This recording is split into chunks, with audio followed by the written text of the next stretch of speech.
Welcome to All Things Financial with Jack Driscoll. Each week, Jack takes on all things you thought were hard to understand about your finances and makes it fun, easy, but most of all interesting. From insurance to the best way to save your money and squeeze the most out of the dollars you put aside for your rainy day. And now, you have a friend in the money business. Here's your host, Jack Driscoll. Welcome back again, everyone, to another edition of All Things Financial. As most of you know, I do this show as a public service to try to share as many things as I come across with all of you in the total concept of how to deal with the way the world is changing, the way your lives are changing, and how your finances can sometimes help you accomplish more goals that you'd like or hinder you and keep you from accomplishing more goals, just by the way you handle not only your finances, but your financial decisions. So what I wanted to do now that it's near year end, I wanted to talk about a couple things timely to this time period. And one of them to me is we start thinking, and I discussed on a couple of the last shows, year-end tax planning. So we went through a little bit of go through your portfolios, see if there are opportunities to take advantage of losses that you might have in your portfolios being offset by gains you might have in your portfolios, be able to countermand those and be able to get out at zero tax, zero net tax.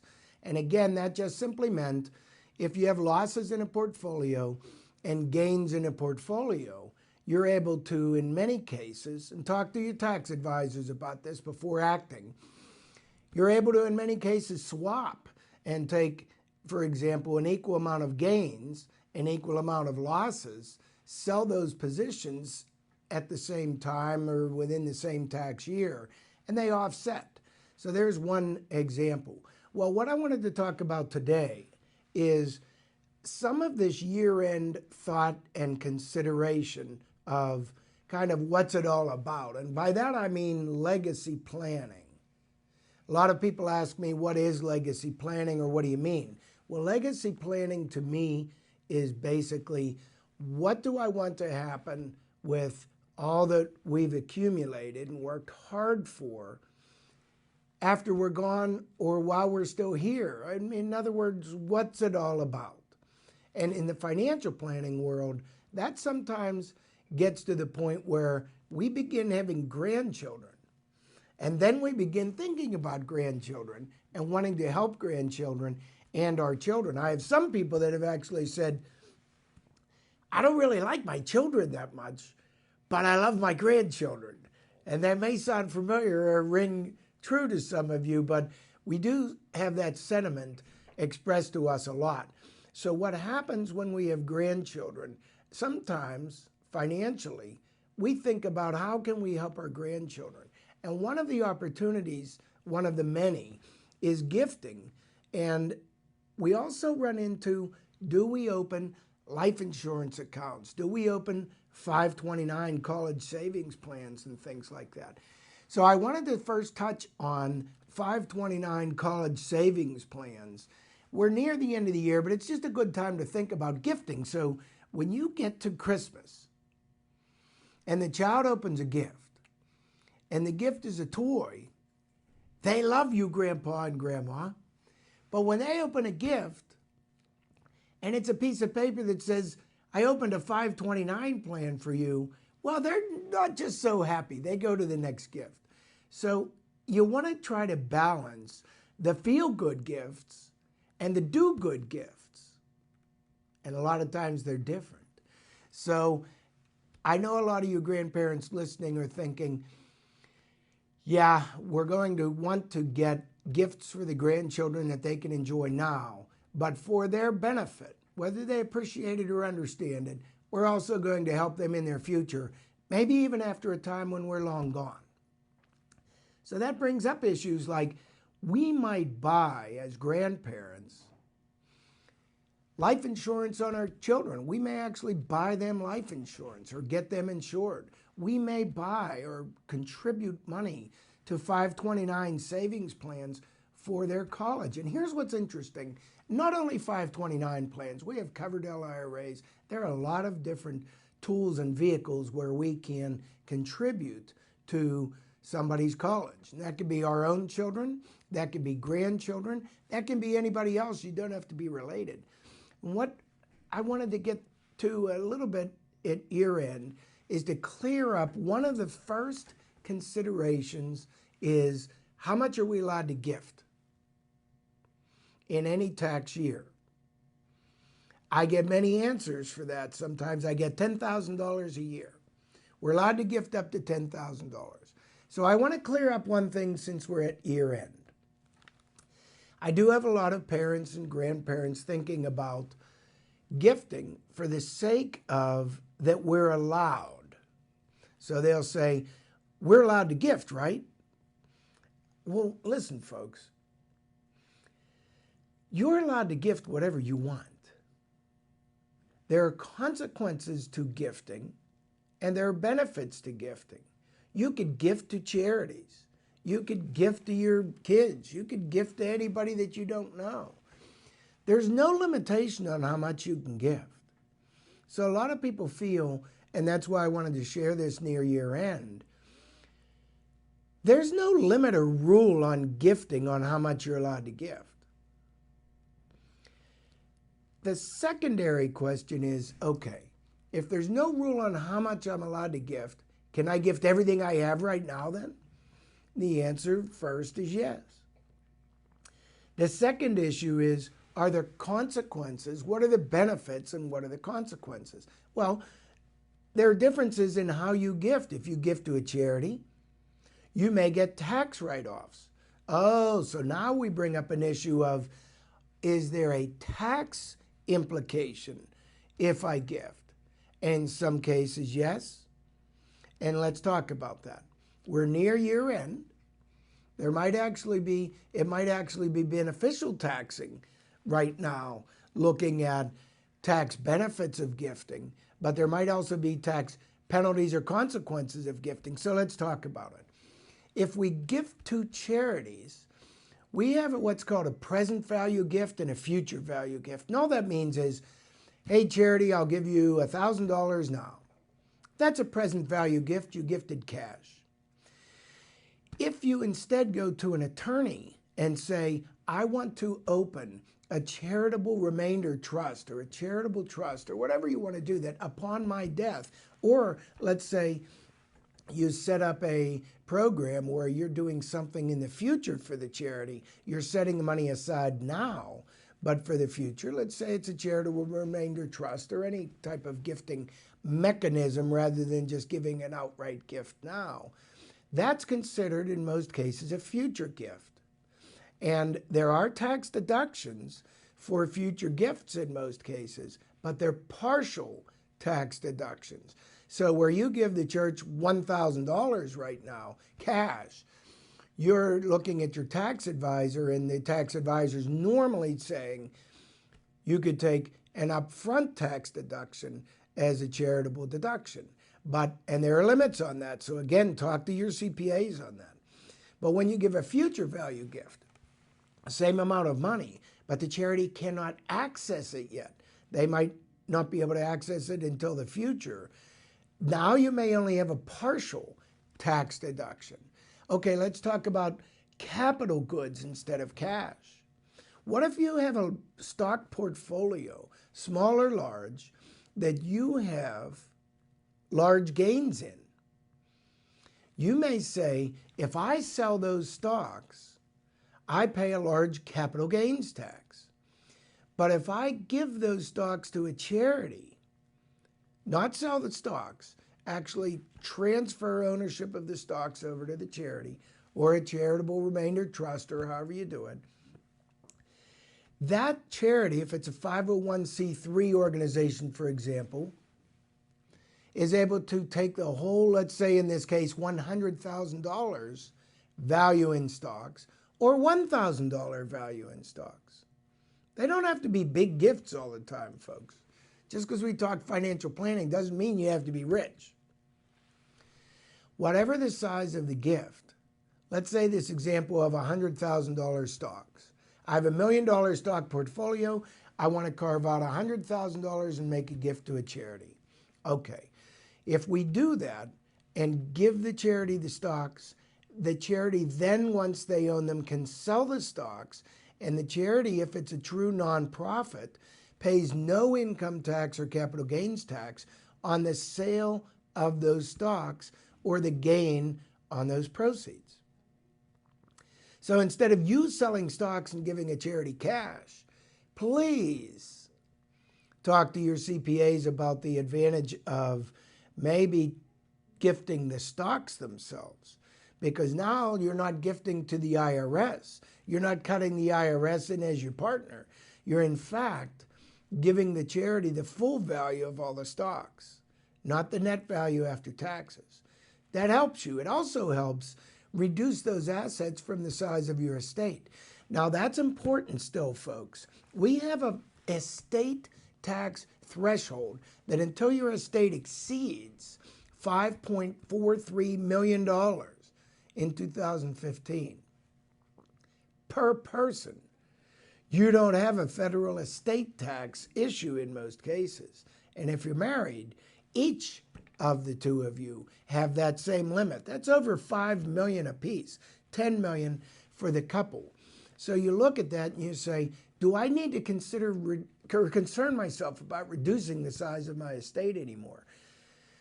For federal estate tax purposes, gift and estate tax purposes, maybe not, maybe so. Only you know, everybody's circumstances are different. So you'd say, well, then why would I be so concerned? Or you even bring up the issue of if I had a $100,000 portion of a stock portfolio and gifting the stocks themselves to a charity would be a benefit because it potentially reduces the size of my estate. Well, here's one reason. What if you and your spouse, or just you alone, are single and you're elderly and you're looking at your net worth and you're realizing, what if I go into a nursing home? No one gets to use this benefit. It all goes to waste. Maybe it all gets drained by a nursing home. Maybe I want to reposition assets. Or maybe I want to start helping people now. So all of those issues, you may do some estate planning, not only focused on federal estate taxes. So you gift $100,000 to a charity. Number one, it does help reduce the size of your estate. You may not want to do that. You may not have a benefit for that, but you may do it anyway for the sake of helping a charity now. You may gift the stocks that dropped in value, and I brought this up on other shows, to family members. What you're doing there is you're gifting stocks with a loss position. Why would you do that? Number one, you might do that because you think they might recover after you're gone and you want the kids to still own them. But you also might do it because you want to transfer the cost basis to the kids. Now, I'm not going to get into that on this show because I did a couple weeks ago on other shows, transferring cost basis. But again, it's year end. If you missed that show, get to a certified financial planner. Get to somebody. Call us. We'll sit with you. Do last minute planning or maybe do advanced planning for next year. But again, you gift these assets near the end of the year. If you gift to a charity, it truly is a gift. So back to these limited or unlimited gifts. The rule is if you gift, and you're allowed to gift as much as you want, to anyone you want, we do get some tax complications. So back to my initial statement of how much can we gift? Can we gift as much as we want? It used to be $10,000 a year was the maximum you could gift in any 1 year before there was a gift tax return that had to be filed. Oh, now we get into the heart of the matter. So you listen on the TV and Jack Driscoll says you could gift as much as you want. So here you gifted $100,000 or $200,000, and now you find out you have a gift tax return to file. You're going to be pretty mad at me. So I thought I'd better bring it up on the same show. You're allowed to gift as much as you want, but if you gift more than, And for 2015, the rule is $14,000 per person. What that means is any one person is allowed to gift up to $14,000 to any other person without having to file a federal gift tax return. Okay, now we're at the heart of the matter. That means the husband can gift to the children, and the wife can gift to the children. So let's say we have 3 children. Husband can gift 1, 2, 3. That's 14,000 times 3. Wife can gift 14,000 times 3. The grandfather on one side can gift. Now here's where it gets interesting. What if the father and mother wanted to gift because they're 70 years old and the children are in their 50s and they're trying to help the children out or transfer for estate, whatever the reason is? Could the parents gift $28,000, 14 each, to each of the 3 children? Yes. Could they, without filing a federal gift tax return? Could they gift more than that? Yes, absolutely. They just have to file a federal gift tax return if they gift more than $14,000 to any one person. Folks, I'm going to tell you, I just told you the $5 million threshold. It's usually no big deal having to file a federal gift tax return, because all it is, if you had $1 million and gifted it all to one person, or one child, yes, you'd have to file, and that's all you're worth, let's say. Do you have to file a federal gift tax return if you gifted more than $14,000 in any one tax year? Yes. Big deal.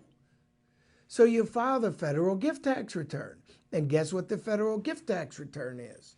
It is a form that asks, have you gifted up to your limit before you owe any federal estate or gift tax? And you look at that and you say, I only gifted $1 million. Only gifted $1 million. Get that. Okay, you don't owe any tax. So they say you're gifting money that is a return required to be filed, but you owe 0 on the return. It's information purposes only at that point. So don't be so scared off by this $14,000 a year is the most you're allowed to give, because it's not. So let's get to this. You have up to $14,000 a year that any one person can gift to any other person before a federal gift tax return is filed.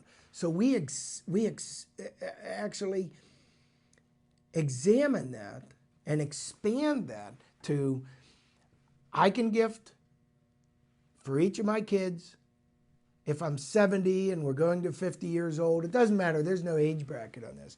We have 3 children. You say, okay, I can give $14,000 to each. My wife can give $14,000 to each. That's $28,000 to each. And get this, I go to the grandparents. I gift each one of them $14,000 because I want them to gift the grandchildren $14,000. Or the grandparents just say, no, never mind. We'll gift $14,000 to each of the children ourselves. So now you're multiplying gifts, folks. And then they say, do your children have children? Yes. So you have 10 grandchildren. Now you see where I'm going. We have 10 grandchildren maybe. Is that possibly $14,000? If I'm doing estate planning, $14,000 gift to each of the 10 grandchildren. Is it possible I could gift $14,000 times 10 grandchildren, which is $140,000, times 3 children, which when you look at that is $42,000 more dollars. I'm almost up to $200,000, and my spouse can do the same thing, and my grandparents can do the same thing. I mean, we might have $1 million out of estates in a week. So you look at this and you say, can it be done? Yes. Without filing a federal gift or estate tax return? Yes. if you gift no more than $14,000 from any one person to any other individual. But don't be scared by that. Any other amount up to the limits in your federal estate and gift tax return, and it's a shared return. Don't fear this, and I'll teach you another trick. These are in the tax law, folks.